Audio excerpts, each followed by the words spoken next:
astfel încât să-ți crești șansele de angajare.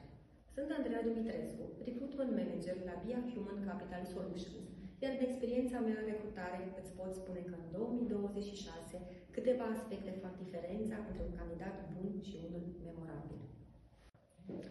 Documentează-te despre companie, află ce proiecte dezvoltă, cum arată cultura organizațională și care sunt direcțiile strategice ale business-ului. Pregătește exemple concrete din experiența ta, menționează cifre, arată cum ai contribuit la optimizarea altor business-uri. Evidențiază capacitatea de a învăța continuu. Într-o piață a muncii care evoluează rapid, angajatorii caută oameni care își dezvoltă constant competențele.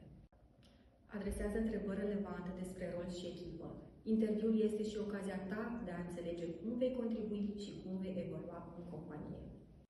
Fii autentic și profesionist. Arată că te potrivești cu echipa și cu valorile organizației. Vrei să te pregătești mai bine pentru următorul interviu și să-ți crești șansele de angajare? Scrie-ne pentru consiliere în carieră.